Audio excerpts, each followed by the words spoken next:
Students, this is Prachi from Prachi tutorial.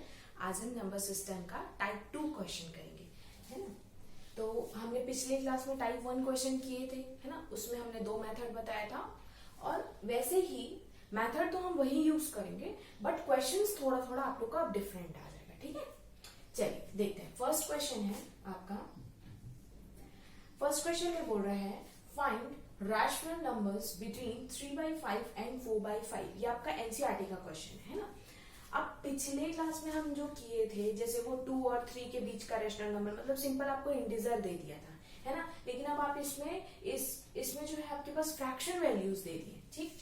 तो आपको 5 rational number निकालना है बिटवीन 3/5 एंड 4/5। मतलब हमारे पास फॉर्मूला था ना एक, n इज इक्वल्स टू, अगर 5 बोल रहे हैं तो हम n+1 की वैल्यू ले लेते हैं, मतलब 5+1 इज इक्वल्स टू 6। मतलब अब हमें क्या करना है, देखो करना वही चीज है, भले उसमें इंटीजर दिया था कोई इशू नहीं है, लेकिन हमें यहाँ पे भी यही मेथड से सॉल्व करना है, ठीक है। अब देखिए ये हो गया 6। अब हम क्या किए थे, हमारे पास जो है 3/5 के बीच में 1 2 3 4 5 रैशनल नंबर्स निकालना है। 4/5, अब हम क्या करेंगे, 3/5 को लेंगे, 3/5 को लेते हैं और इसके बाद क्या करते हैं, इंटू 6। देखिए जो मेरे पिछले लेक्चर नहीं देखे तो एक बार जरूर देखिए, क्योंकि उसमें ही मैंने ये सारी चीजें एक्सप्लेन की है, ठीक है। तो ये आपका आ जाएगा 3 into 6 और this, है ना। अगेन इसके साथ भी हम वैसे ही करेंगे, तो 6 3 कितना आता है 18 डिवाइडेड बाई 30, ये आ जाएगा। एंड 4/5 इसको भी हम ऐसे ही करेंगे, into 6 multiply and divide by 6 करेंगे, ठीक है। तो ये आ जाएगा 24/30। यहां तक क्लियर है आप लोग को। अब हम क्या करेंगे, इसके बाद इसके जगह ये वाली वैल्यू है, इसके जगह ये वाली वैल्यू, तो हम सिंपल क्या करते हैं 18/30 और इधर लिख दिए 24/30। हमें 5 वैल्यू चाहिए, 1 2 3 4 5 वैल्यू चाहिए। देखते हैं आ रहे हैं क्या, 18 19/30, 20/30, 21/30, 22/30, 23/30। देखिए आ गए ना हमारे पास 5 वैल्यू, रिक्वायर्ड वैल्यूज आ गए। ये यहां तक आप लोगों को समझ में आ रहा है। देखिए जो आपका ये वाला क्वेश्चन है ना, अभी हम सिंपल वो वाले मेथड को अप्लाई किए, सिंपल अप्लाई किए। अब क्यों अप्लाई किए, अभी हमें सेकंड क्वेश्चन में समझ में आ जाएगा कि इसमें हम ज्यादा कुछ क्यों नहीं किए, डायरेक्टली हम मेथड को अप्लाई कर दिए, ठीक है। और एक बात और, आप लोग के एनसीईआरटी बुक में जो है वो कुछ एक अलग तरीके से दिया है। जब आप लोग उसमें आंसर्स देखेंगे तो उसमें क्या किया है, इंटू 10 किया है एंड नीचे भी इंटू 10 किया, दैट इज 30/50। एंड 4/5 को भी अगेन इंटू 10 करके उसने सॉल्व किया है। अब वो क्यों सॉल्व हुआ है वो मैं आप लोग को बताती हूँ। पहले आप लोग ये चीज को नोट डाउन कर लीजिए, ये आपको समझ में आ गया, ठीक है। ये सेम मेथड जो हमने पिछले क्लास में यूज किया था वही मेथड हम यूज किए, ठीक। अब ये वाला क्या चीज है, ये वाला देखिए, ये मैं आप लोग को बता देती हूँ कि आप लोग कुछ ऐसे सॉल्यूशन भी देखेंगे ना, तो आपको इस टाइप का मेथड दिखेगा, है ना। देखिए अब ये क्या किया है, 3/5 इंटू 10 कर दिए। हमारे पास तो 6 पूछा है, तो हम ऐसे 10 कैसे मल्टीप्लाई कर दिए, ये क्वेश्चन आ जाता है ना। तो वो इसलिए किया है क्योंकि देखिए आपको निकालना क्या चीज था, आपको निकालना था 3/5 और 4/5 के बीच के वैल्यूज निकालने थे, ठीक है। यहां तक आप लोगों को क्लियर हो रहा है। तो कितने वैल्यूज निकालने थे, हमें निकालने थे 5 वैल्यूज, ठीक है ना। 5 वैल्यूज पूछ रहे हैं, तो ये यहाँ पे जो 5 वैल्यूज है, एक तो हम इस मेथड से तो 100% करेंगे ही करेंगे, आसान मेथड है, कर सकते हैं इस मेथड से। लेकिन ये वाला जो मेथड है वो क्यों हुआ, क्योंकि हम एक्चुअली कर क्या रहे हैं, हम क्या कर रहे हैं, ये जो इसका न्यूमरेटर दिख रहा है ना हमको, न्यूमरेटर, हम क्या कर रहे हैं, न्यूमरेटर को एक डिस्टेंस में प्लेस कर रहे हैं। मतलब अगर आप 3 और 4 बोल दिए, उसके बीच में अगर आपको एक नंबर भी निकालने के लिए बोल देगा, तो आप क्या करोगे, मतलब डायरेक्ट नहीं बोलोगे ना, 3 और 4 के बीच में एक नंबर कहां से याद आएगा आपको, ठीक है। तो ये चीज क्या करना है, हमें न्यूमरेटर की वैल्यूज को थोड़ा सा डिस्टेंस मूव करना है और ऐसे फैक्टर को चूज करके उनको थोड़ा सा डिस्टेंस में लेके जाना है ताकि वो फैक्टर आसान भी हो और आसानी से आप बीच के जितने नंबर्स आपको रिक्वायर्ड है, जितने नंबर्स आपको पूछे गए हैं वो आसानी से आप निकाल पाओ। ठीक है, तो वही चीज किया है, सिंपल एक फैक्टर लिया है। अब फैक्टर में मतलब सिंपल मल्टीप्लीकेशन डिवाइड करने के लिए हमारा 10 से बेस्ट फैक्टर तो और कुछ होता नहीं है, तो सिंपल उसने क्या किया, 10 को ऊपर मल्टीप्लाई नीचे मल्टीप्लाई किया, अगेन 10 को ऊपर मल्टीप्लाई एंड नीचे मल्टीप्लाई किया। तो हमारे पास देखिए न्यूमरेटर जो है, अब हमारा न्यूमरेटर थोड़े थोड़े दूर हो गया ना, 30/50 और 40/50। अब इनके बीच में आपको नंबर्स निकालने हैं। ठीक है, अब नंबर्स निकालने हैं। ठीक है, अब आप बोलोगे इसके बीच में तो अगर हम देखेंगे तो 31 से लेके आपका 39 मतलब अराउंड 9 नंबर्स आपको मिल जाएंगे ना, लेकिन हमें उतना लेना ही नहीं है ना, आपको जरूरत ही नहीं है। आपको पूछा है 5 नंबर पूछा है तो आप सिर्फ 5 तक जाइए, है ना। जैसे हम 31/50 ले लेते हैं, है ना, 32/50 ले लेते हैं, 33/50 ले लेते हैं, वैसी 34/50 एंड 35/50। आपको 5 नंबर पूछा है, आप 5 नंबर ले लीजिए, 1 2 3 4 5। आप सिर्फ और सिर्फ 5 नंबर आपको रिक्वायर्ड है, यही आपका आंसर है। आपके एनसीईआरटी बुक में कुछ ऐसा ही दिया है और इसमें डरने की जरूरत नहीं है, मैम यहाँ पे 10 क्यों ले लिया गया। अभी हम आगे का क्वेश्चन करेंगे ना तो आप लोग को बहुत अच्छे से क्लियर हो जाएगा। ठीक है, यहाँ तक क्लियर हो रहा है आप लोग को, ये चीज आप लोग एक बार नोट डाउन कर लीजिए। ठीक,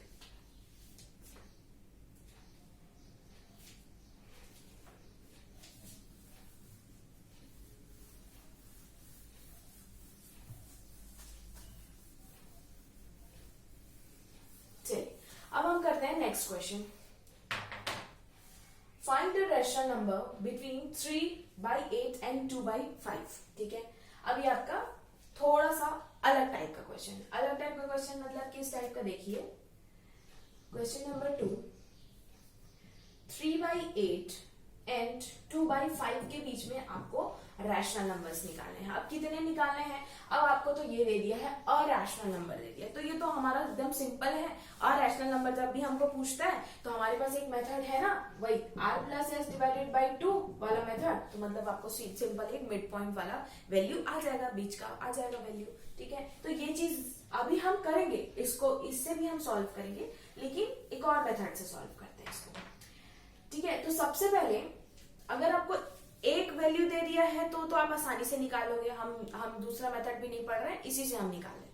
लेकिन जब आपको क्वेश्चन में एक वैल्यू से ज्यादा पूछ देगा, 3 वैल्यू पूछ देगा, 4 वैल्यू पूछ देगा, तब आप कैसे करेंगे। तब क्या आप डायरेक्टली उसमें जो भी पूछे है उसमें हम n+1 मल्टीप्लाई एंड डिवाइड कर दिए, है ना। हम ऐसे कर दिए जैसे n = 4 पूछ दिया तो 3/8 हम क्या कर दिए, 5 × 5 कर दिए, मतलब n+1 हम मल्टीप्लाई करते हैं ना, दैट इज 5, है ना। ये आ गया हमारे पास आंसर। और 2/5 × 5 × 5, तो अब आप यहाँ पे कुछ देख रहे हैं, ये जो डिनोमिनेटर है इसका 8 5 जा 40 आ रहा है एंड इसका डिनोमिनेटर आपके पास आ रहा है 25। ये चीज आप लोग को समझ में आ रहा है, मतलब ये जो डिनोमिनेटर है आपका वो अगर अलग हो रहा है तो क्या होगा, तो आप डायरेक्टली क्या काउंट कर पाएंगे क्या वैल्यू, कुछ भी वैल्यूज आप लिख पाएंगे क्या, नहीं लिख पाएंगे। अभी तक जब हम क्वेश्चन कर रहे थे उसमें सारे के डिनोमिनेटर सेम थे।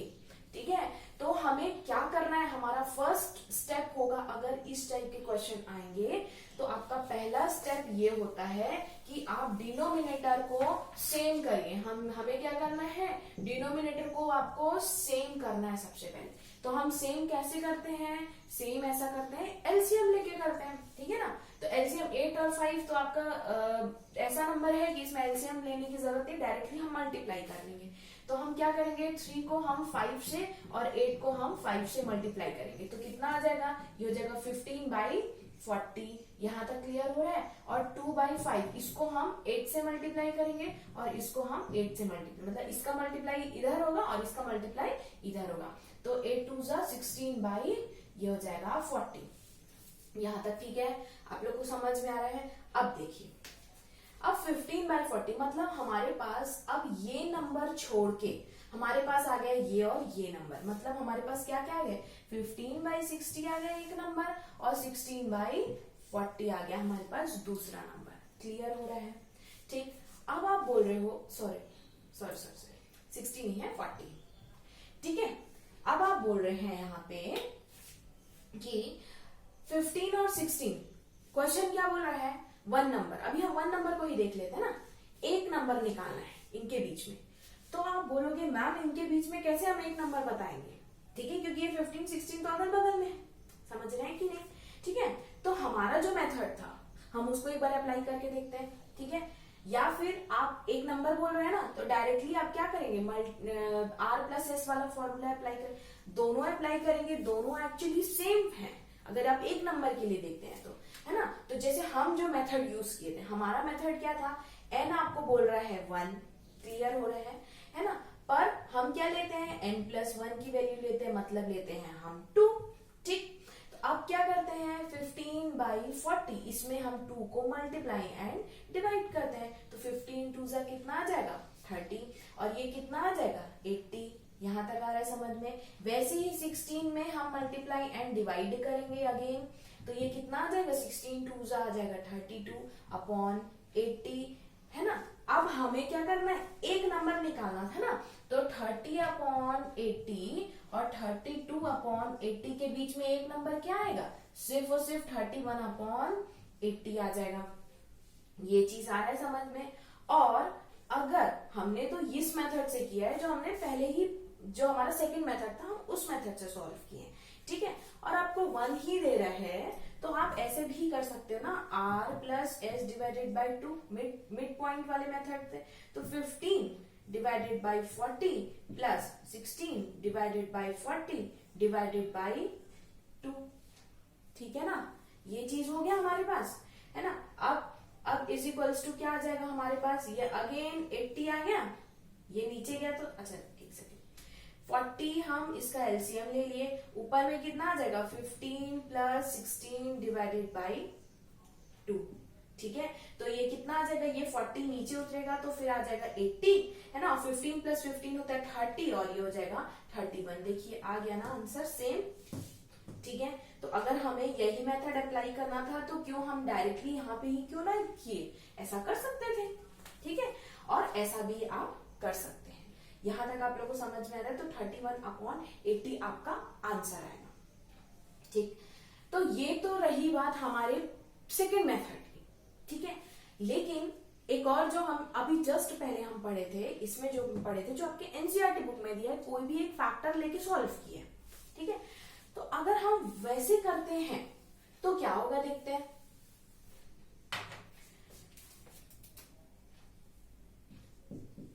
ठीक है, अगर हम वैसे करके देखते हैं तो हमारे पास क्या बोल रहे हैं कि 15/40 और 16/40 के बीच में आपको एक वैल्यू निकालनी है। सपोज हम एक वैल्यू नहीं बोलते, हमें कुछ 2 वैल्यू निकालने या 5 वैल्यूज निकालने, कितने भी वैल्यूज निकालने। तो अगर हम कोई फैक्टर ले लेते हैं 15/40, है ना, कोई एक ऐसा फैक्टर ले लेते हैं, 10 ले लिए हम, है ना। और वैसे 16/40 में हम 10 into 10 करके फैक्टर ले लिए, ठीक है। तो कितना आ जाएगा, 150/400 आ गया, और यहाँ पे 160/400 आ गया। तो अब हमारे पास देखो, यहाँ पे न्यूमरेटर जो है वो काफी दूर चला गया कि नहीं चला गया, मतलब अब हम इनके बीच में बहुत सारी चीज निकाल सकते, बहुत सारे नंबर्स निकाल सकते हैं, 150, 151, 152, 153। तो अगर आपको n is equals to 5 number निकालने को बोल रहा है, तो हम, हाँ ठीक है, 151 डिवाइड बाई 400, 152 डिवाइडेड बाई 400, ऐसे ऐसे करके हम 155 डिवाइडेड बाई 400 तक नंबर्स निकाल सकते हैं, ठीक है। ये चीज आप लोग को समझ में आ रहा है। इसका मतलब आप जो है क्वेश्चन के अकॉर्डिंग जो है, आपको जो चीज ठीक लग रहा है उस क्वेश्चन के हिसाब से आप वैसे टाइप से उसको सॉल्व करेंगे। यहां तक आप लोगों को क्लियर हो रहा है। हमने 2-3 मेथड पढ़े हैं, है ना। आपका फर्स्ट मेथड जो है मिड पॉइंट वाला मेथड है, सेकेंड मेथड जो है आपके पास इस टाइप का मेथड है, जब हम n की वैल्यू 1 n प्लस 1 को हम ऊपर मल्टीप्लाई और डिवाइड करते हैं, ठीक है। और अपने पास जो थर्ड मेथड है, मेथड नहीं बोलते इसको, ये आपके कन्वीनियंट के हिसाब से आप सॉल्व कर सकते हैं, ठीक है। अगर जिसको ये मेथड सबसे अच्छा लग रहा है तो आप यही मेथड से सॉल्व करिए, एंड इस टाइप के मेथड भी आप यूज कर सकते हैं, ठीक है। अब रही बात जो नेक्स्ट क्वेश्चन है 1 2 3, देखिए ये दोनों क्वेश्चन जो है वो सेम टाइप के क्वेश्चन है, फर्स्ट और सेकेंड क्वेश्चन। एंड ये वाला जो क्वेश्चन है ये इसमें सिर्फ और सिर्फ डिफरेंस क्या है आपका, माइनस दे दिया है इसमें, ठीक है। आप लोग एक बार इस क्वेश्चन को, ये तीनों क्वेश्चन को सॉल्व करिए एंड खासकर इस क्वेश्चन को आप सॉल्व करके देखिए। अब देखिए अरैशनल नंबर बोल रहा है तो आप एक रैशनल नंबर के लिए r प्लस एस वाला मेथड भी यूज कर सकते हैं, या फिर n इज इक्वल्स टू 1 करके आप एक बार यूज करके देखिए। एंड एक निकालने के बजाय आप 2-3 और rational numbers n is equals to 2 n is equals to 3 करके भी अगर आप देखेंगे तो आपका प्रैक्टिस भी हो जाएगा, है ना। एंड आपको ये वाला जो पूरा मेथड है वो आपको क्लियर भी हो जाएगा। यहां तक आप लोग को क्लियर हो रहा है तो आप लोग एक बार सॉल्व करिए एंड मुझे आंसर भेजिए। अगर नहीं सॉल्व होता है तो आप लोग मुझे बताइए, मैं नेक्स्ट लेक्चर में जरूर इसको सॉल्व करके बताऊंगी आप लोग को, ठीक है। एंड आपके इस टाइप के क्वेश्चंस जो है ये मैं आपको 2-3 बुक से मैं आपको निकाल के दे दी हूँ एंड ये क्वेश्चंस आप लोग को बन जाएंगे अच्छे से। अगर आप लोग को मेरी वीडियोस अच्छी लग रही है तो प्लीज लाइक करिए एंड शेयर करिए एंड सब्सक्राइब करिए। Thank you.